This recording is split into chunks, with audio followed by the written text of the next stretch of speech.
എലത്തൂർ സീറ്റിനെ ചൊല്ലി എൻസിപിയിൽ തർക്കം രൂക്ഷം. മുക്കം മുഹമ്മദിനെ സ്ഥാനാർത്ഥിയാക്കണമെന്ന ജില്ലാ നിർവാഹക സമിതി യോഗത്തിൽ പ്രമേയം പാസാക്കി. പ്രമേയത്തെ ശശീന്ദ്രൻ അനുകൂലികൾ എതിർക്കുകയായിരുന്നു. സിനോജ് തോമസ് വിവരങ്ങൾ നൽകും. സിനോജ്, ഇപ്പോൾ എൻസിപിയിലെ തർക്കം എങ്ങനെയാണ്? ഇപ്പോൾ ശശീന്ദ്രൻ അനുകൂലികൾ ആരെ ആക്കണമെന്നാണ് പറയുന്നത്?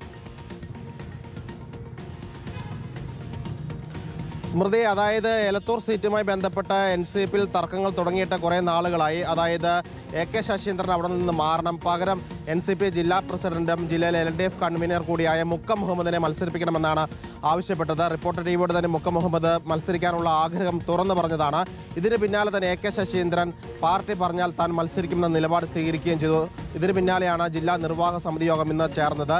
ഇന്ന് യോഗം ചേർന്ന് തന്നെ തെരഞ്ഞെടുപ്പുമായി ബന്ധപ്പെട്ട് ബ്ലോക്ക് തലങ്ങളിൽ പ്രവർത്തനം ഊർജിതമാക്കാൻ വേണ്ടിയാണ് യോഗം ചേർന്നത്. 88ഓളം ഭാരവാഹികൾ പങ്കെടുത്തു. ആ യോഗത്തിലാണ് ഒരു അംഗം ഒരു പ്രമേയം കൊണ്ടുവന്നു. അതായത് ഈ എലത്തൂർ മണ്ഡലം രൂപീകരിച്ചത് മുതൽ കഴിഞ്ഞ് 15 വർഷമായി 3 തവണയും, അതായത് മണ്ഡലത്തിന്റെ ചരിത്രത്തിൽ 3 തവണ AK ശശീന്ദ്രൻ മത്സരിച്ച് ജയിക്കുന്ന സാഹചര്യം അവിടെ ഉണ്ടായത്. അതുകൊണ്ട് അദ്ദേഹം മാറി നിൽക്കണം, പകരം മുക്കം മുഹമ്മദിനെ കൊണ്ടുവരണമെന്നൊരു ആവശ്യമാണ് പ്രമേയത്തിലൂടെ കൊണ്ടുവന്നത്. അതിൽ ഭൂരിഭാഗം ആളുകളും അതിനെ പിന്തുണച്ചു. പക്ഷേ ശശീന്ദ്രനെ പിന്തുണയ്ക്കുന്ന 3-4 അംഗങ്ങൾ എഴുന്നേറ്റ് നിന്നു, അതിനെ എതിർത്തു. അതാണ് വാക്ക് തർക്കത്തിന് കാരണമായിരിക്കുന്നത്. ഏതായാലും ഈ യോഗത്തിലല്ല സ്ഥാനാർത്ഥിയെ തീരുമാനിക്കേണ്ടത്, അതുമായി ബന്ധപ്പെട്ട ചർച്ചകൾ നടക്കാനിരിക്കുന്നതേ ഉള്ളൂ എന്നാണ് അതിന് നേതൃത്വം കൊടുത്ത ആളുകൾ പറഞ്ഞത്. ഏതായാലും എലത്തൂർ സീറ്റിൽ നിന്ന് AK ശശീന്ദ്രൻ മാറണമെന്നൊരു ആവശ്യം പാർട്ടിയിൽ ശക്തമായി വരികയാണ്. അതുമായി ബന്ധപ്പെട്ട തർക്കങ്ങളാണ് ഇന്ന് നടന്നത്.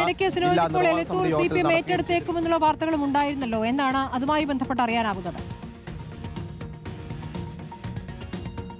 അതായത് സ്മൃതി, എലത്തൂർ സീറ്റ് ഏറ്റെടുക്കാനുള്ള ചർച്ചകൾ നടന്നിരുന്നു. അതായത് ഒന്നെങ്കിൽ RJDക്ക് വിട്ടുകൊടുക്കുക എലത്തൂർ സീറ്റ്, അല്ലെങ്കിൽ CPM നൽകുക. ഈ ചർച്ചകളാണ് നടന്നത്. കൽപ്പറ്റ സീറ്റ് CPM ഏറ്റെടുത്ത് കഴിഞ്ഞാൽ RJDക്ക് എലത്തൂർ സീറ്റ് നൽകുക, അല്ലെങ്കിൽ വടകര സീറ്റ് RJDയിൽ നിന്ന് CPM ഏറ്റെടുത്ത് കഴിഞ്ഞാൽ എലത്തൂർ സീറ്റ് RJDക്ക് നൽകുക. ഇതായിരുന്നു ചർച്ചകൾ നടന്നത്. പക്ഷേ അതുമായി ബന്ധപ്പെട്ട് ചർച്ചകൾ മുന്നോട്ട് നീങ്ങിയില്ല. കാരണം NCPക്ക് പകരം എലത്തൂരിന് പകരം ഏത് സീറ്റ് കൊടുക്കുമെന്നൊരു ചർച്ച നടന്നില്ല. കുന്നമംഗലമാണെങ്കിൽ അതുമായി ബന്ധപ്പെട്ട ചർച്ചകൾ മുന്നോട്ട് നീങ്ങാത്ത സാഹചര്യത്തിൽ NCP എലത്തൂർ സീറ്റ് വേണമെന്ന നിലപാട് തന്നെ ഉറച്ചു നിന്നു. അതായത് ഘടകകക്ഷി ചർച്ചകളൊക്കെ തന്നെ സീറ്റുമായി ബന്ധപ്പെട്ട എലത്തൂരിന്റെ കാര്യത്തിൽ തീരുമാനം വന്നില്ല. അങ്ങനെയാണ് ഈ എലത്തൂരിൽ ശശീന്ദ്രൻ തന്നെ മത്സരിക്കുമെന്ന ചർച്ചകൾ മുന്നോട്ട് നീങ്ങിയത്. അതിനെതിരെ പാർട്ടികളിൽ തന്നെ വലിയ രീതിയിൽ ഇപ്പോൾ എതിർപ്പ് ഉയർന്നിരിക്കുകയാണ്. ഏതായാലും ശശീന്ദ്രൻ മത്സരിക്കാൻ തന്നെ ഉറച്ച് മുന്നോട്ട് നീങ്ങുകയും ചെയ്യുകയാണ്. സ്മൃതി, ശരി, എലത്തൂരിലെ NCP തർക്കത്തിന്റെ വിവരങ്ങളാണ് സിനോജ് നൽകിയത്.